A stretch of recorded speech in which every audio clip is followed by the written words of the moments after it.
नमस्कार मित्रांनो, स्वागत आहे तुमचं आयुर्वेदा मराठीमध्ये. BAMS second year university exam खूप जवळ आलेली आहे. म्हणजेच सप्टेंबरमध्ये आपली युनिव्हर्सिटीची एक्झाम आहे. त्यासाठी आपण काय काय प्रिपरेशन केली पाहिजे, प्रत्येक सब्जेक्ट वाईज काय स्ट्रॅटर्जी असली पाहिजे, त्यासाठी आपण 45 डेजची स्ट्रॅटर्जी बनवलेली आहे. या अगोदर आपण 60 डेजची स्ट्रॅटर्जी दिलेली आहे. तर आज आपण 45 डेजची स्ट्रॅटर्जी देणार आहोत. म्हणजे प्रत्येक सब्जेक्ट आपण 45 दिवसात कशा पद्धतीने संपवायचा आहे, म्हणजे पूर्ण सिलेबस त्याचा कशा पद्धतीने कव्हर करायचा आहे विथ रिव्हिजन. तर आज आपण स्वस्त ऋतूबद्दल पाहणार आहोत की स्वस्त ऋतूचा सिलेबस आपण 45 दिवसात कसा पूर्ण करायचा आहे विथ रिव्हिजन. तर काही मुलांना स्वस्त ऋतू खूप मोठा सब्जेक्ट वाटतो आणि त्यामुळे त्यांना वाटतं की स्वस्त ऋतूला खूप वेळ लागेल. तर असं काही नाही, आपण 45 दिवसामध्ये स्वस्त ऋतू पूर्ण संपवू शकतो विथ रिव्हिजन. म्हणजे आपल्याला प्रत्येक दिवशी कशा पद्धतीने अभ्यास करायचा आहे हे सर्व आपण सांगितलेलं आहे. काही मुलं काय करतात की एक दिवस घेतात आणि एक दिवस पहिला जो चॅप्टर आहे स्वस्त ऋतूचा पहिला चॅप्टर चालू करतात, मग दुसरा चालू करतात, तिसरा चालू करतात, एका दिवशी 3 संपवून टाकतात, पुढच्या दिवशी काहीच करत नाहीत, त्याच्या नेक्स्ट पुढच्या दिवशी काहीच करत नाहीत. मग अशाने काय होतंय की आपण त्याच दिवशी आपण एकदा जर 3 चॅप्टर केले तर आपल्या लक्षात सुद्धा ते राहत नाहीत आणि रिकॉल करण्यासाठी आपल्याला अवघड जातं आणि त्यानंतर तो गॅप पडत जातो. मग आपल्याला काय करायचंय, प्रत्येक दिवशी आपल्याला तो सब्जेक्ट करायचा आहे. म्हणजे प्रत्येक दिवशी जेवढे काही 6 सब्जेक्ट आहे, 6 सब्जेक्टला आता जसं की स्वस्त ऋतूला आपल्याला 1 तास द्यायचा आहे. त्यानंतर रसशास्त्र आहे, तुम्हाला जर रसशास्त्र अवघड जात असेल तर त्याला 1.5 तास द्या. अशा पद्धतीने आपली स्ट्रॅटर्जी आहे. आणि ही जी काय स्वस्त ऋतूची 45 डेजची रोड मॅप बनवलेला आहे, आपल्याला 15 जून पासून स्टार्ट करायचा आहे. तर हा 15 जून तर नेक्स्ट जे काही पुढचे 45 दिवस आहेत, या 45 दिवसापर्यंत हा रोड मॅप बनवून दिलेला आहे. त्यानंतर तुम्ही परत रिव्हिजन करायचं आहे. तर बघा, आपल्याला पहिल्या दिवशीचं काय टार्गेट आहे. बघा, आपल्याला पहिल्या दिवशीचं टार्गेट आहे स्वस्त ऋतू. स्वस्त ऋतू म्हणजे काय, स्वस्त ऋतूची परिभाषा काय आहे, स्वस्त ऋतूचं प्रयोजन काय सांगितलेलं आहे, स्वस्त म्हणजे काय, स्वस्तची जी व्याख्या सांगितलेली आहे वेगवेगळ्या आचार्यानुसार, स्वस्तचे लक्षण सांगितले, स्वस्थ पुरुषाचे काय लक्षण सांगितले. तर हे आपल्याला पहिल्या दिवशी करायचे. पहिल्या दिवशी खूप कमी टॉपिक आपल्याला दिलेले आहेत. स्वस्त ऋतू आणि स्वस्त हेच आपल्याला पाहायचं आहे. तर हे डे 1 ला करायचे. त्यानंतर डे 2 ला आपल्याला बघायचे हेल्थ बद्दल. हेल्थची डेफिनेशन काय सांगितलेलं आहे WHO ने, त्याचे डायमेन्शन काय सांगितलेले आहेत आणि वसुदैव कुटुंबकम काय कन्सेप्ट आहे. त्याचबरोबर difference between standard of living आणि क्वालिटी ऑफ लिव्हिंग मध्ये काय नेमका फरक आहे. तर हे सगळे टॉपिक आपल्याला दुसऱ्या दिवशी करायचे आहेत. समजलं तर या ठिकाणी आपला दुसरा दिवस कंप्लीट झालेला आहे. प्रत्येक दिवशी आपल्याला ते त्या ठिकाणी दिलेले टॉपिक आहे हे करायचेच आहेत. यामुळे काय होईल, जर तुम्ही ते केले तर ते तुम्हाला पूर्णतः 45 दिवसामध्ये पूर्ण सिलेबस कव्हर होईल. काही मुलं काय म्हणतात की सर मी आतापर्यंत काहीच वाचलं नाही, आतापासून जे वाचलं तर ते चालेल का, म्हणजे मला खूप भीती वाटत आहे की मी आता करू शकल का नाही करू शकल. तर तुम्ही मित्रांनो नक्कीच करू शकणार आहे. आपल्याकडे तेवढा वेळ आहे ज्यामध्ये पूर्ण सिलेबस आपला कव्हर होणार आहे विथ रिव्हिजन. रिव्हिजनसाठी तुम्हाला वेगळा नंतर टाइम सुद्धा भेटणार आहे. त्यामुळे हाच योग्य टाइम आहे. यामध्ये तुम्ही जर काही केलं नसेल तर आतापासून चालू करा, तुमचा पूर्ण सिलेबस यामध्ये होऊ शकतो. तर यासाठी आपल्याला डे 2 आपण झालं पूर्ण. त्यानंतर आता तिसऱ्या दिवशी आपल्याला करायचं आहे ब्रह्ममुहूर्त. म्हणजे आपल्या दिनचर्या हा चॅप्टर चालू झाला. दिनचर्येमध्ये आपल्याला आता सकाळी ब्रह्ममुहूर्तावर उठल्यानंतर काय केलं पाहिजे, उष जलपान जे सांगितलेलं आहे, मलत्याग, मुख प्रक्षालन, स्नान सांगितलेलं आहे.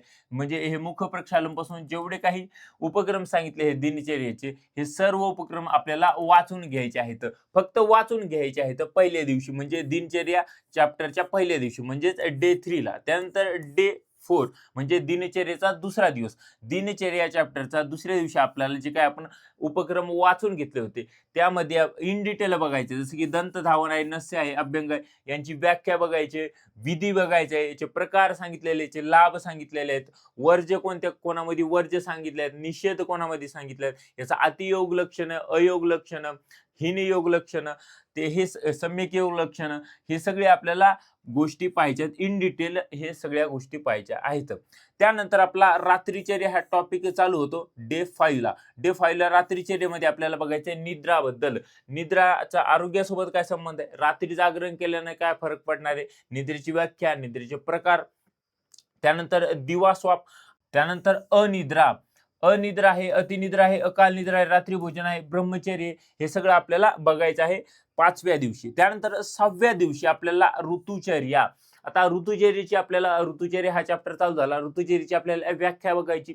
त्यानंतर कालाचं वर्गीकरण जे केलेलं आहे, आदान काल, विसर्ग काल, हे बघायचे. ऋतुसंधी म्हणजे काय, यमद्रंष्ट काल काय आहे, त्याचबरोबर ऋतूचं शोधन, ऋतुविपर्य, ऋतू हरितकी, हे छोटे छोटे कन्सेप्ट आहेत, हे आपल्याला 6व्या दिवशी कंप्लीट करायचे आहेत.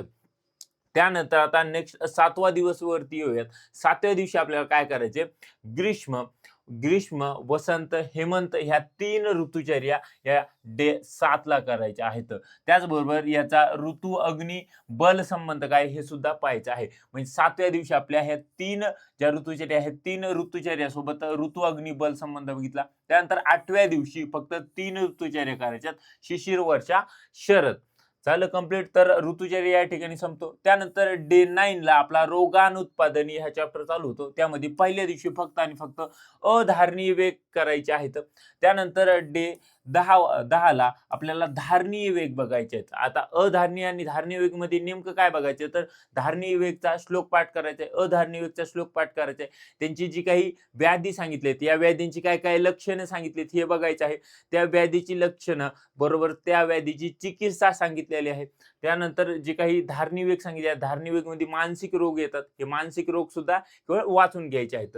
तर हे झालं 10व्या दिवसापर्यंत. त्यानंतर 11व्या दिवशी आपल्याला काय करायचं, सदवृत्त, सदवृत्त हा चॅप्टर घ्यायचा. यामध्ये सदवृत्ताची व्याख्या, त्याचे प्रकार, मानसिक आरोग्यावरती त्याचे काय परिणाम होतात, आचार रसायन म्हणजे काय, हे आपल्याला बघायचं. म्हणजे 11व्या दिवशी एका दिवसात आपला पूर्ण सदवृत्त हा चॅप्टर संपतो.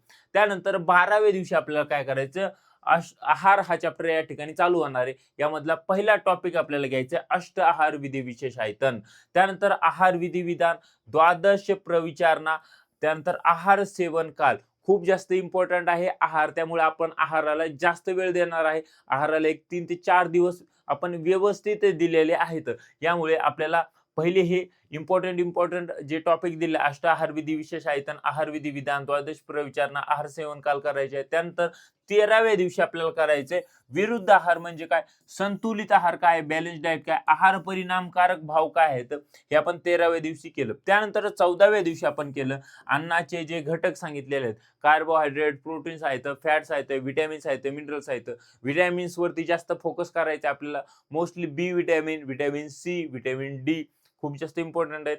त्यानंतर नित्य सेवनीय द्रव्य कोणते कोणते आहेत, समशन काय आहे, अध्यशन काय आहे, विषमाशन काय आहे, संतर्पण अपतर्पण व्याधीजन्य आहार काय आहेत, हे सगळ्या गोष्टी आपल्याला 14व्या दिवशी करायचं आहे. या ठिकाणी 14वा दिवस कंप्लीट झाला. त्यानंतर 15व्या दिवशी आपल्याला काय करायचं, की जे रसायन चॅप्टर आहे, रसायनाची व्याख्या बघायची, रसायनचे प्रकार, रसायनाचे लाभ आणि ऊर्जास्कर रसायन म्हणजे काय, हे आपल्याला 15व्या दिवशी कंप्लीट करायचे. म्हणजे आपला हा रसायन सुद्धा टॉपिक संपलेला आहे. त्यानंतर योग, योग चालू होतो 16व्या दिवशी. पहिल्यांदा आपल्याला बघायची योगाची परिभाषा काय सांगितली, पतंजली ऋषीनुसार योगाची व्याख्या काय सांगितलेली आहे. त्यानंतर अष्टांगी योग सांगितलेले आहेत बघा, यम, नियम, आसन, प्राणायाम, प्रत्याहार, धारणा, ध्यान, समाधी, एकदम डिटेल मध्ये सर्व बघायचे आहेत. खूप जास्त इम्पॉर्टंट आहे. योगावरती आपल्याला एलक्यू येणार आहे, त्यामुळे हे सगळं व्यवस्थित बघायचं. योगाचं महत्व काय, स्वास्थ्य रक्षणाकरिता. त्याचबरोबर 17व्या दिवशी आपल्याला बघायचे प्राणायाम बद्दल. प्राणायाम, प्राणायामचे प्रकार, प्राणायामचे फायदे काय आहेत, प्राणायामचा काल कोणता आहे, त्याचे लक्षण काय काय सांगितलेले आहेत. त्यानंतर षटकर्म, प्राणायाम आणि षटकर्म खूपच जास्त इम्पॉर्टंट आहेत. तर षटकर्म जे सांगितले, धौती, नेली, नेती, त्राटक, नवली, कपालभाती. त्याचबरोबर प्रत्याहार म्हणजे काय, धारणा म्हणजे काय, ध्यान म्हणजे काय, समाधी म्हणजे काय, तर हे सगळे अष्टांग योगामध्ये येतात. तर हे आपल्याला एकदम इन डिटेल बघायचे आहेत.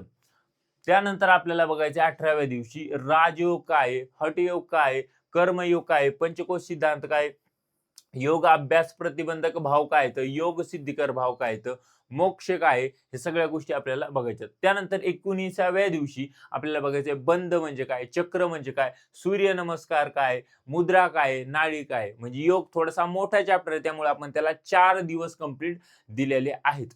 त्यानंतर आता 20वा जो दिवस आहे, या 20व्या दिवशी आपल्याला निसर्गोपचार बघायचा आहे. निसर्गोपचारला आपण 2 दिवस दिलेले आहेत. तर निसर्गोपचाराची आपल्याला व्याख्या बघायची, निसर्गोपचारची काय तत्वे सांगितलेली आहेत, मूलभूत तत्वे बघायची आहेत. त्यानंतर पंचभूतात्मक जे काही कन्सेप्ट सांगितलेले आहे, ती आपल्याला बघायची आहे. त्यानंतर मृत्तिका चिकित्सा, मड थेरपी म्हणजे काय, तर हे आपल्याला 20व्या दिवशी पूर्ण बघायचे आहे. त्यानंतर 21व्या दिवशी आपल्याला सूर्य चिकित्सा, त्यानंतर उपवास चिकित्सा, त्यानंतर जल चिकित्सा आणि मर्दन म्हणजे काय हे बघायचं आहे. म्हणजे या ठिकाणी आपला नॅचरोपॅथी सुद्धा 2 दिवसात संपतो. तर अशा पद्धतीने आपण पूर्ण पेपर 1 हा 21 दिवसामध्ये कंप्लीट केलेला आहे. किती दिवसामध्ये? 21 दिवसामध्ये पूर्ण पेपर 1 मी प्रॉपर सांगितलेलं आहे. यामध्ये तुम्ही जर 1 तास जरी दिला, स्वस्त ऋतूला फक्त दिवसातला 1 तास द्या. त्या 1 तासामध्ये पूर्ण चॅप्टरचे मी बघितलेलं आहे, की यामध्ये 1 तासामध्ये कंप्लीट होतायत की नाही. त्यानुसारच मी पूर्ण तुमचे ठरवून दिले की टॉपिक कोणते करायचे आहेत. तर हे 21व्या दिवसापर्यंत पूर्ण पेपर 1 संपतो आणि 22व्या दिवशी आपल्याला काय करायचंय? पूर्ण पेपर 1चं रिव्हिजन करायचं आहे. त्यानंतर at the day of 23rd आपल्याला पेपर 2 चालू करायचा आहे. यामध्ये बघा, पहिला जो चॅप्टर आहे आपल्याला पेपर 2चा जनपदंश आणि मारक व्याधी. तर यामध्ये आपल्याला 23व्या दिवशी जनपदंश काय आहे, त्याचे नियंत्रण करण्याचे उपाय काय-काय सांगितलेत, एपिडेमिओलॉजी काय आहे, डिसीज ट्रान्समिशन कशा पद्धतीने होतं, प्रिव्हेन्शन कन्सेप्ट काय आहे, हे सगळं पाहायचं आहे. खूप इम्पॉर्टंट आहे. त्यानंतर प्रिन्सिपल्स ऑफ एपिडेमिओलॉजी 24व्या दिवशी बघायचं आहे. त्याचे युजेस काय आहेत, संक्रामक रोग काय आहेत आयुर्वेदानुसार, एपिडेमिओलॉजिकल डिटर्मिनर्स काय सांगितलेले आहेत. तर हे सगळं आपल्याला 24व्या दिवशी बघायचं आहे. त्यानंतर नेक्स्ट 25व्या दिवशी आपल्याला बघायचे ड्रॉपलेट इन्फेक्शन्स, जे काही आपल्याला पुढे डिसीज सांगितलेले आहेत. ड्रॉपलेट इन्फेक्शन डिसीज आणि वॉटर बॉर्न इन्फेक्शनमुळे कोणकोणते डिसीज होणार आहेत. त्यानंतर 26व्या दिवशी आपल्याला इंटेस्टायनल डिसीज बघायचे, STDs, sexual transmitted disease, lifestyle disease. त्यानंतर या लाईफस्टाईल डिसीजमध्ये आयुर्वेदाचा काय रोल आहे. तर हे सगळं आपण बघितलं. म्हणजे यामध्ये यामध्ये आपण 1, 2, 3 आणि 4 दिवस कंप्लीट या जनपदंशला दिलेले आहेत. पेपर 2 चा पहिला जो चॅप्टर आहे, ज्यामधून एलक्यू सुद्धा येणार आहे, तर याला 4 दिवस कंप्लीट दिलेला आहे. 4 दिवसामध्ये पूर्ण आपण चॅप्टर संपवलेला आहे. थोडासा लेंदी चॅप्टर आहे, तरी सुद्धा आपण ह्या 4 दिवस याला कंप्लीट दिलेले आहेत. त्यानंतर जो 27वा दिवस आहे, या 27व्या दिवशी आपल्याला एन्व्हायरमेंटल हेल्थ हा चॅप्टर घ्यायचा आणि त्यामध्ये पहिल्यांदा करायचे एन्व्हायरमेंटल प्रोटेक्शन ॲक्ट 1986. त्यानंतर आपल्याला करायचे इयरमध्ये म्हणजेच वायूबद्दल सांगितलं, एअरचं कंपोजिशन बघायचं, एअरच्या ज्या प्रॉपर्टीज आहेत, वायूच्या प्रॉपर्टीज काय-काय सांगितलेत, गुण काय-काय सांगितलेत, एअर पोल्युशन बद्दल सांगितलेलं आहे, व्हेंटिलेशन बद्दल सांगितलेलं आहे. तर हे सगळं बघायचं आहे.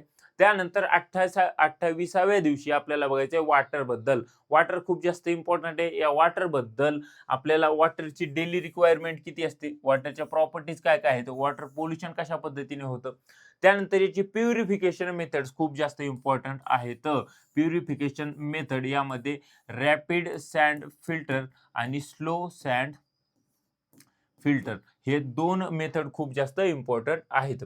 त्यानंतर हार्डनेस ऑफ वॉटर काय आहे, ते कशा पद्धतीने रिमूव्ह केलं जातं. त्यानंतर सॉइल पोल्युशन, लँड पोल्युशन आपल्याला बघायचं आहे. तर हे आपण 28व्या दिवशी केलं. 28वा दिवस खूप जास्त इम्पॉर्टंट आहे. त्यानंतर 29व्या दिवशी आपण केलं हाऊसिंग म्हणजे काय, लाइटनिंग म्हणजे काय, नॉईज पोल्युशन काय, नॉईज काय, सॉलिड वेस्ट कशा पद्धतीने डिस्पोज केलं जातं, त्याचे कोणकोणत्या मेथड्स आहेत, BMW management, biomedical waste management कशा पद्धतीने केलं जातं. त्यानंतर जे काही एक्सक्रीटा डिस्पोजल मेथड्स आहेत, हे सुद्धा आपण बघितल्या. तर आपण या एन्व्हायरमेंटल हेल्थला कंप्लीट 3 दिवस दिले. 3 दिवसामध्ये आपण एन्व्हायरमेंटल हेल्थ हा चॅप्टर संपवलेला आहे. त्यानंतर आपल्याला नेक्स्ट जो चॅप्टर आहे, यामध्ये आपल्याला बघायचंय डिझास्टर बद्दल. डिझास्टर मॅनेजमेंट काय? आता डिझास्टरची डेफिनेशन, त्याचं मॅनेजमेंट कशा पद्धतीने केलं जातं, त्याचे effects of natural and man made disaster, त्याचे इफेक्ट कशा पद्धतीने सांगितलं. त्यानंतर एपिडेमॉलॉजिकल सर्व्हिलन्स काय आहे, तर हे आपण 30व्या दिवशी संपवलं. म्हणजे 30व्या दिवशी आपण डिझास्टर मॅनेजमेंट हा चॅप्टर संपवलेला आहे आपल्याकडून. त्यानंतर 31व्या दिवशी आपल्याला बघायचे ऑक्युपेशनल हेल्थ. ऑक्युपेशनल हेल्थमध्ये आपल्याला बघायचं आहे की ऑक्युपेशनल हेल्थ काय, ऑक्युपेशनल हेल्थची डेफिनेशन, अर्गोनॉमिक्स म्हणजे काय, ऑक्युपेशनल हजार्ड्स काय आहेत, हे आपण बघितलं 31व्या दिवशी. त्यानंतर आपल्याला 32व्या दिवशी बघायचं की ऑक्युपेशनल जे डिसीजेस सांगितलेले आहेत.